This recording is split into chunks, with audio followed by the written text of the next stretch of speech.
eu vou convidar agora para a palestra Impacto na Lei Geral de Proteção de Dados na Saúde, o senhor João Paulo Salgado Gonçalves.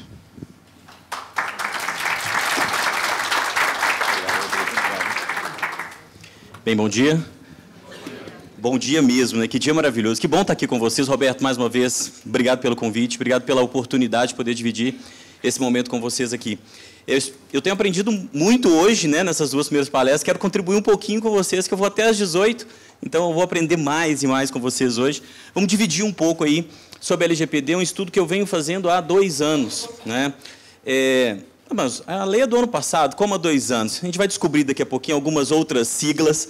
Nós somos da saúde, né? XIS, SBIS, COPIS, CB, HPM, e por aí vai. A gente tem mais algumas, GDPR, LGPD, ANPD, e daqui a pouco a gente vai falar sobre todas elas.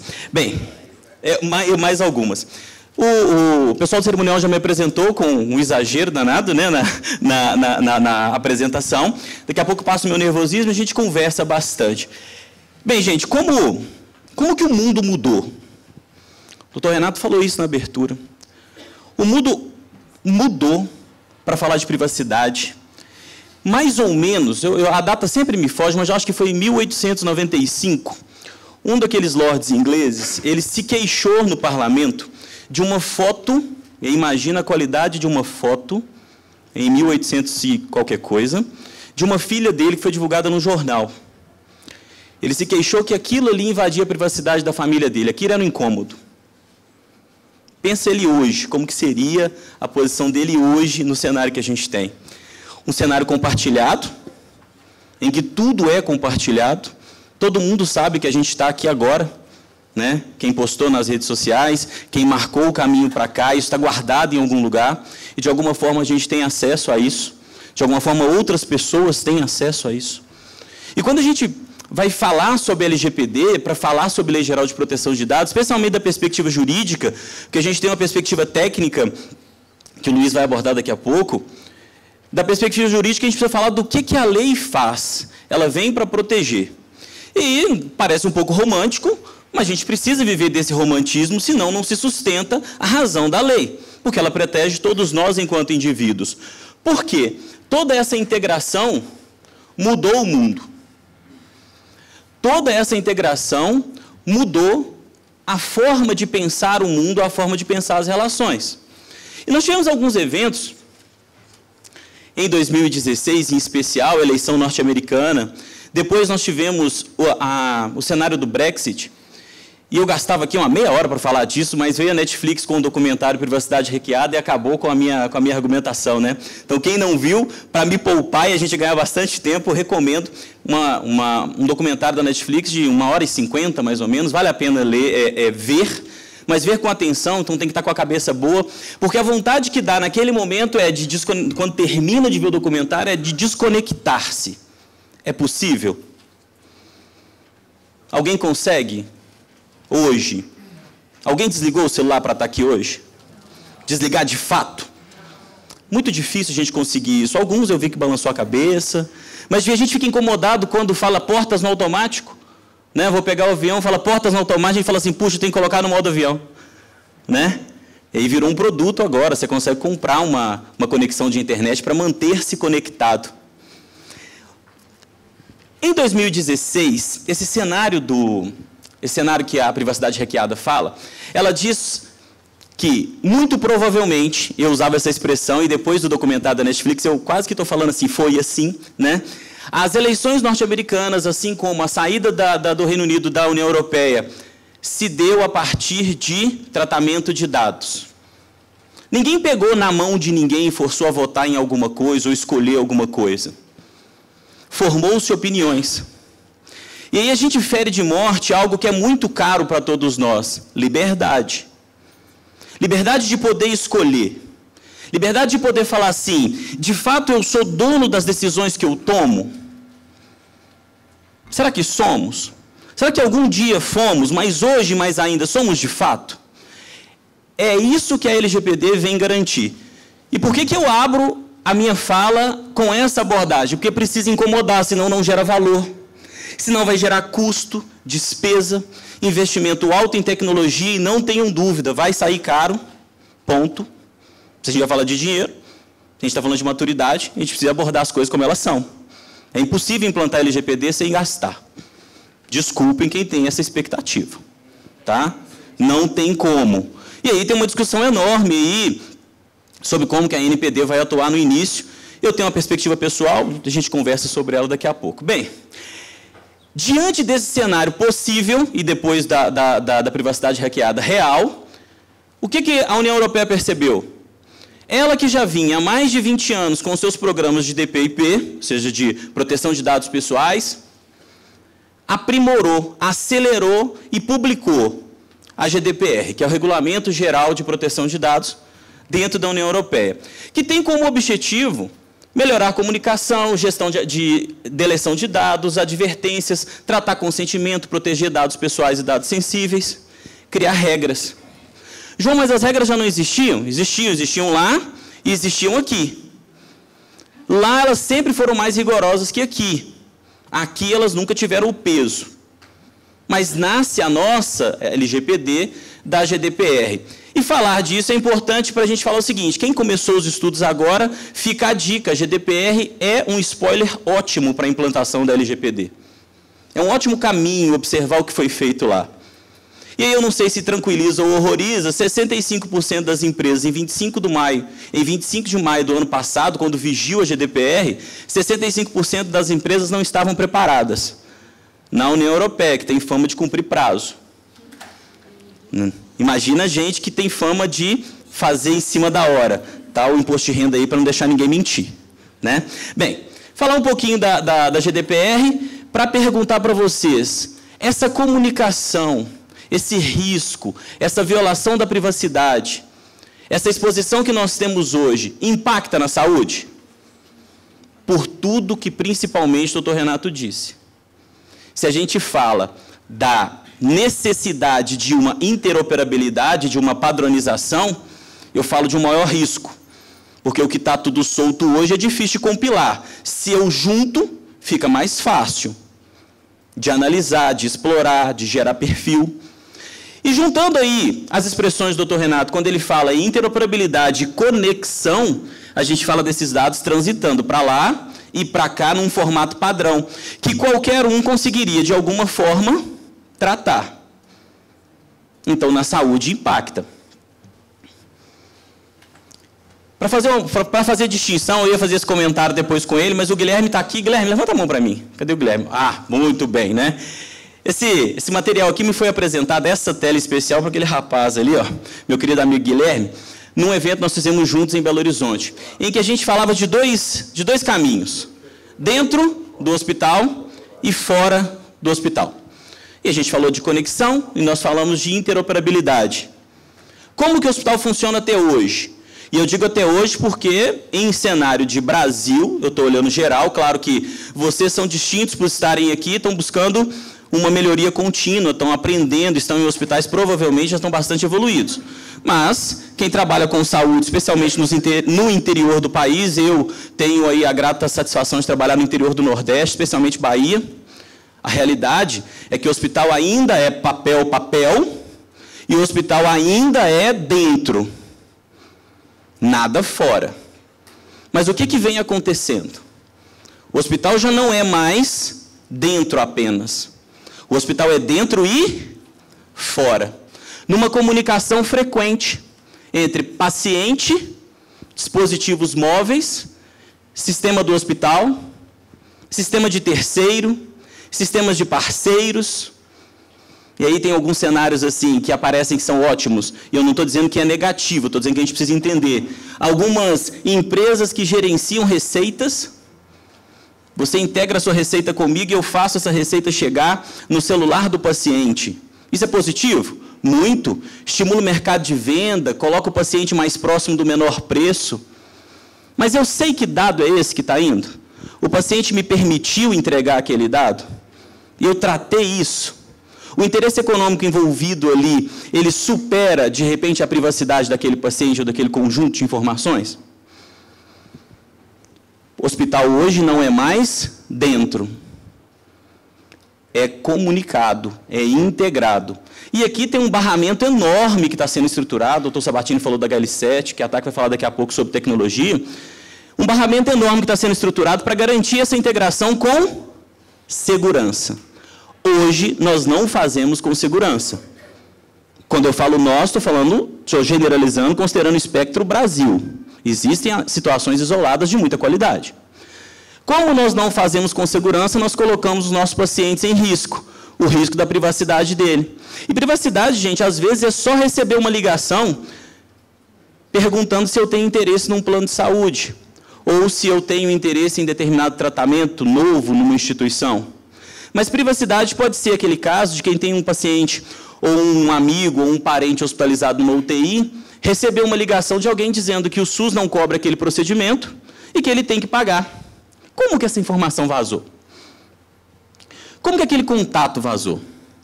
É disso que fala a LGPD, e essa preocupação que a gente precisa ter quando a gente pensar em hospital conectado. A lei vem para proteger, então a gente precisa recebê-la com alegria, mas também com muita disciplina daqui para frente, para pensar em como estar compliance, em como estar conforme a lei. Bem, falamos de hospital conectado, então ainda indo e voltando informação. Mas o que a gente percebe é que o futuro é realidade aumentada, inteligência artificial, e entregar seu corpo a um robô. Foi esse o desafio que o doutor Sabatini fez conosco aqui antes do café. É isso que vem para frente. E a gente vai falar de dados pessoais, nós vamos falar de privacidade, de segurança. Nós vamos falar de uma agenda que transita numa foto em um WhatsApp dentro dos grupos de médicos do hospital. Ou de um resultado de exame do paciente que é encaminhado pela secretária. O WhatsApp não tem qualquer protocolo de segurança, mas a gente usa. Bem, não antecipar assunto, não. Essa frase eu tenho utilizado com frequência e ela incomoda algumas pessoas. A LGPD não traz nada de novo para quem trabalha em saúde. Zero. Nada. Da perspectiva do que ela busca, zero. Nós não estamos inventando nada quando a gente pensa na LGPD. Por quê? Na saúde, gestão de segurança é importante? Sim, fundamental. Não é isso que a gente trata o tempo todo? Segurança física, segurança institucional, segurança do resultado. O que mais que é importante? Qualidade de processo. Gostei muito quando o primeiro palestrante mencionou que antes de pensar pessoas ou trocar pessoas, a gente precisa cuidar de processo. Isso na saúde é caro demais para a gente. Só que impressionante como nós negligenciamos segurança da informação. Essa é uma realidade nossa. A gente não cuida, e às vezes quem cuida, quem tem uma boa infra de tecnologia, promove ou permite integrações sem qualquer análise. Comprei um equipamento novo, 4 milhões de reais.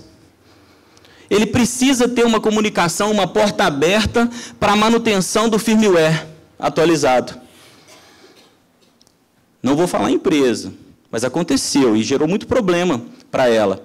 Ela pedia isso, só que ela levava os dados do paciente para ela. Quais dados? O nome, a data de nascimento e o procedimento que o paciente fez. Quando eu paguei 4 milhões, e é assim que a gente pensa na gestão, eu faço o que o fornecedor pedir para manter aquele equipamento funcionando, até porque eu sei que a curva para receber esse dinheiro vai demorar demais da conta. Agora a gente vai precisar entender essa comunicação, controlar, saber o que está indo, o que está vindo, quando está indo, quando está vindo. É verdade, não é mentira, que as nossas portas nem sempre estão tão fechadas assim dentro dos hospitais. E eu vejo alguns desafios interessantes, Roberto. Tive no interior da Bahia agora, uma grande Santa Casa foi alvo de um ransomware. Pegou ali e sequestrou todos os dados. Tiveram perda de dados enorme, perda de dados. E aí, a discussão que nós tivemos uma semana antes foi implantar um controle de acesso. Cuidar de quem entra e quem sai. De onde? Da casa, fisicamente. É importante?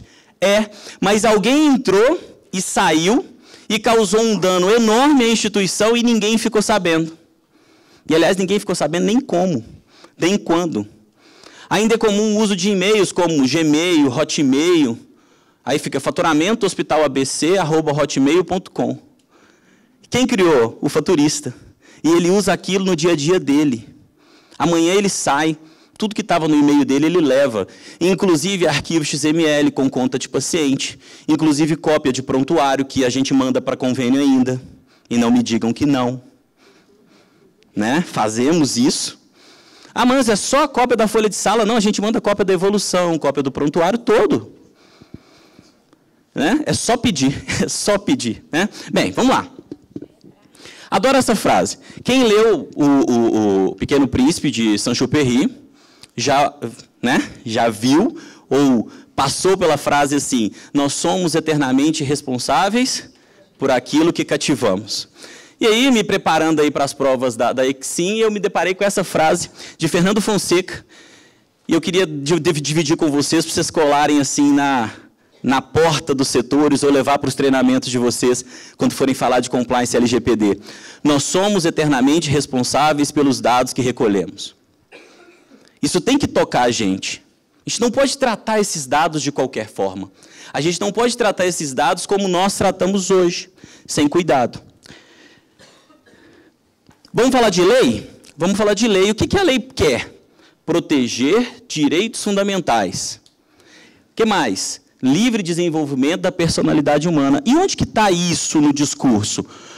Privacidade hackeada da Netflix vai deixar isso muito claro para vocês.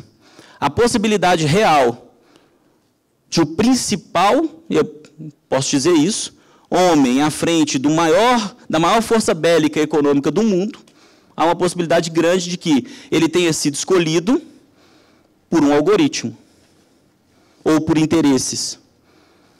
Aquela liberdade que a gente tem na hora de ir até a urna e votar pode estar maquiada.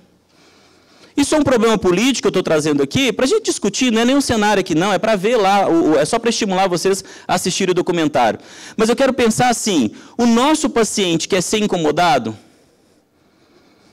Entregar ali os nossos dados do nosso paciente para uma empresa de agendamento online e sem saber exatamente o que ela faz com aqueles dados é seguro? Será que eu estou discutindo esse nível quando eu contrato esse serviço? Será que quando eu faço uma integração com o laboratório, com a empresa de raio-x, com o pessoal do site, com o sistema de vigilância, câmeras, será que eu estou discutindo quem pode acessar? E aí eu dividi a lei em 4 pedacinhos para a gente poder discutir. Claro que eu não vou ficar aqui falando a lei toda, até porque o pessoal que me conhece sabe que eu sou um advogado um pouco ortodoxo, né? Eu não sou muito de ficar ali debruçado em cima da lei. O que a lei vai pedir da gente? Que nós conhecemos. A gente precisa conhecer, primeiro, quem nós somos na relação com o dado. A lei estabelece 2 figuras, controlador e operador.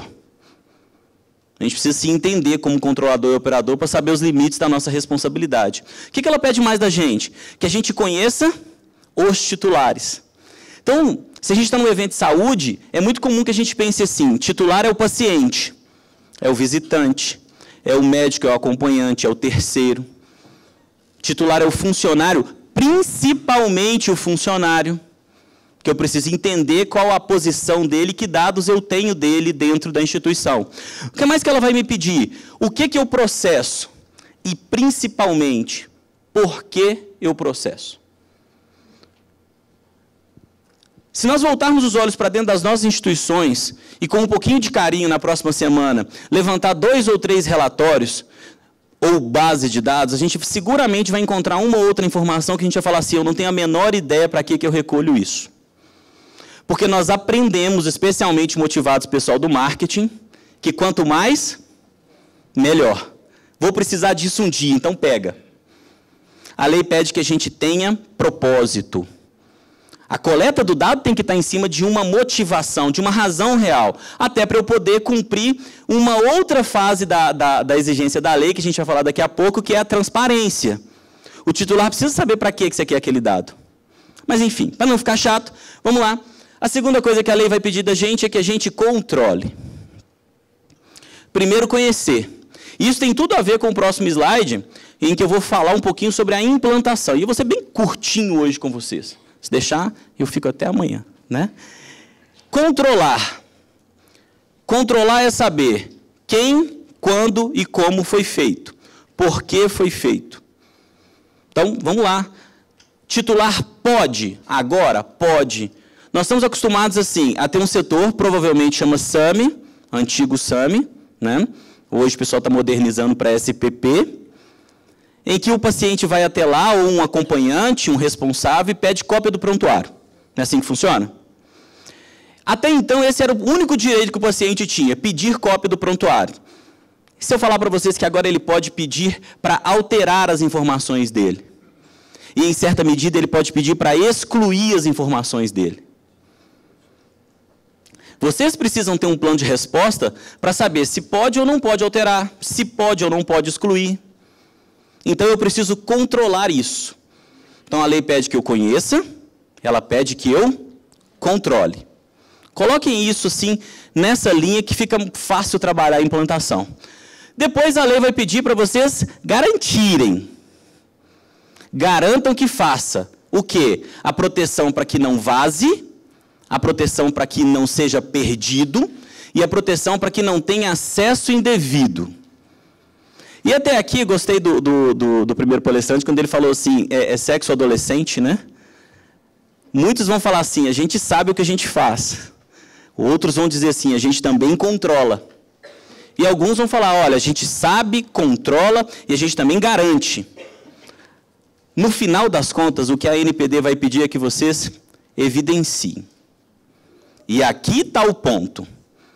Porque falar, numa roda de amigos, que faz, que controla, que garante, é fácil. Evidenciar é? Não. E evidenciar o quê? Log de atividades. A lei quer saber quem, quando e como foi feita aquela modificação. A lei vai perguntar para vocês o seguinte, aquela inclusão de um novo processo, ela foi verificada? Ela foi avaliada e aprovada pelo encarregado de proteção de dados? Que na GDPR é o DPO, aqui a gente, por uma questão jurídica, civil, demos o nome de encarregado, e foi ótimo, né? A gente discute isso, a gente perdeu um pouco o glamour, né? Eu queria muito ser diretor de proteção de dados, né? Seria fantástico. Mas diretor no Brasil tem responsabilidade junto à empresa, e aí a gente teria uma dificuldade de ser assim. Que bom que ficou pelo encarregado, que diminui a carga. Mas voltando aqui à nossa IPD, incluir um novo processamento de dados. Isso desde ao envio de um e-mail marketing até a implantação de uma nova integração. O que a lei exige? Que vocês executem o que ela chama de avaliação de impacto da proteção de dados, AIPD. A avaliação de impacto é feita pelo encarregado de proteção de dados, juntamente com a equipe de TI e aprovada pela diretoria. O encarregado de proteção de dados vai falar go ou não, go, pode ou não pode. E aí vem as discussões sobre encarregado, se ele vai realmente ter esse poder todo, mas a verdade é que a lei pede. Olha, esse novo processamento passou por uma avaliação de impacto? Sim ou não? Então, eu preciso evidenciar. O que mais que eu preciso evidenciar? Mapa de dados. Eu preciso saber exatamente onde estão meus dados e como eles trafegam na minha instituição. Quem tem acesso, por que ter acesso. No mapa de dados, eu preciso falar qual legislação suporta, qual o propósito do processamento, qual o tempo do processamento. Parece complexo. E é. Né? E é. Mas é gostoso de fazer. A gente tem feito alguns casos aí, tem dado muito certo nessa primeira fase. E as evidências ainda estão sobre capacitação, treinamento. Esse talvez seja o principal ponto para a gente pensar em LGPD. Porque a tecnologia, ela virá como desdobramento da primeira fase. Mas ninguém nunca vai superar tecnologicamente a força de um celular. Tirei a foto do prontuário e mandei no e-mail do Luiz. Isso, a única coisa que supera é orientação, preparação e treinamento. E eu preciso evidenciar. Tem um cenário na lei, muito curioso, que ela fala, a gente vai falar daqui a pouquinho sobre essa parte, mas que ela fala assim, e aí a ANPD vai avaliar o esforço que você fez para proteger o dado na hora de definir a punição. Então, evidência, gente, é a forma que vocês vão ter de demonstrar o esforço que vocês fizeram. Quem aqui não tem carro? Quem não tem carro? 2, 3, 4. 4 pessoas não têm carro. 5. Ótimo.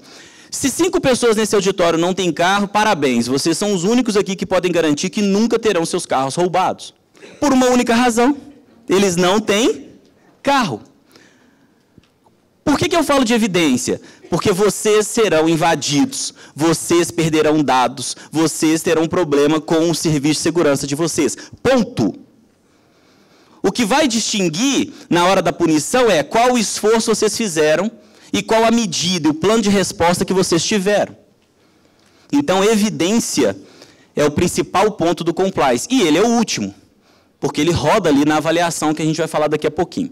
Bem, eu fiquei muito contente. Esse mês, agora de outubro, a editora Revista dos Tribunais publicou um livro chamado Implementação da LGPD, de organização da Viviane Nóbrega. Eu não estou fazendo propaganda só, não, tá? Porque eu gosto muito do trabalho dela. Não a conheço pessoalmente, mas acompanho. Então, vale a pena mencionar. E por que veio a minha felicidade? Porque na organização, o livro destaca o uso de um DPMS no padrão daquilo que eu acredito, que é o que eu vou apresentar para vocês aqui. Então, eu estruturei aqui 4 frameworks que eu sugiro que vocês avaliem como oportunidade para implantação, especialmente para o início, aquela fase ali do conhecer, tá? E a gente vai falar das outras. Que é o DPMS, que é um sistema de proteção de dados. Ele é padrão, ele tem ali algumas composições, a gente vai discutir daqui a pouquinho. E eu amparo o DPMS em 3 outros frameworks. A ISO 27000X, né, o 27000, que vai tratar a parte de segurança. O Dr. Sabatini mencionou sobre certificação, e é importante que a gente pense em certificações.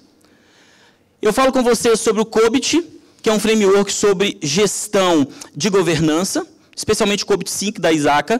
É uma ferramenta boa de vocês pensarem em usar para pensar em governança. E falo com vocês também sobre o ITIL, para a gente pensar em entrega, controle, troca, fluxo, que vale a pena passar por isso, ok? Bem, essa é a estrutura que eu recomendo. João, ela é essa? Não, gente, eu conversava mais cedo com um colega aqui, ele falou assim, a grande vantagem da LGPD hoje é que ela me pede para conhecer, garantir, ela me pede para evidenciar, mas ela não me fala como. O que significa que ela me dá opções. O que eu preciso é garantir e evidenciar. E eu tenho aqui o DPMS como minha orientação, dividido em 5 fases: preparação, organização, implementação, governança e avaliação.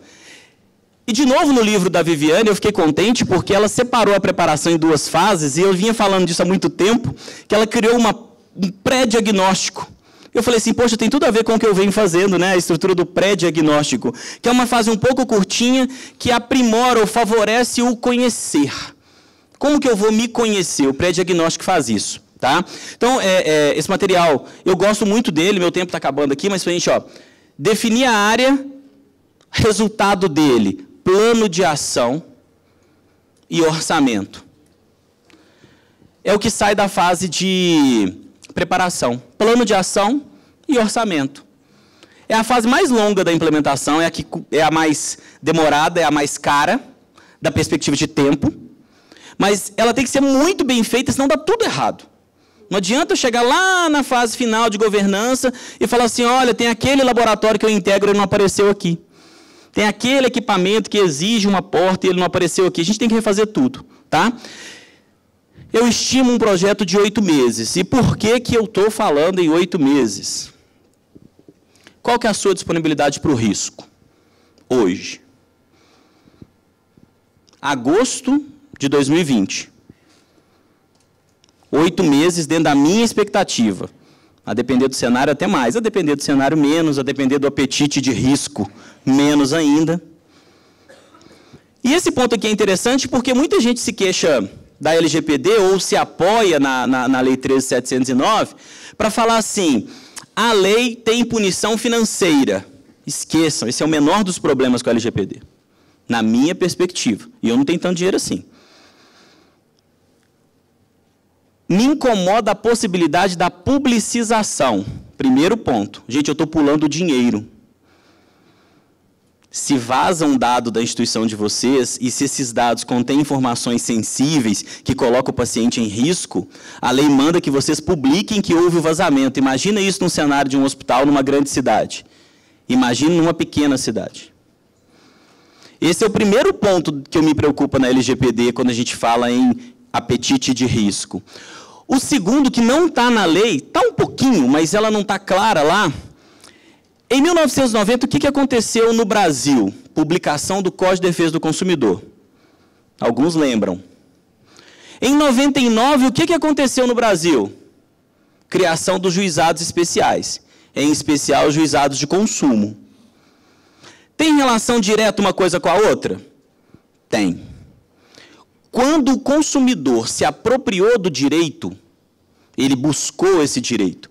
Até 90, o consumidor não tinha direito? Não, o consumidor tinha direito.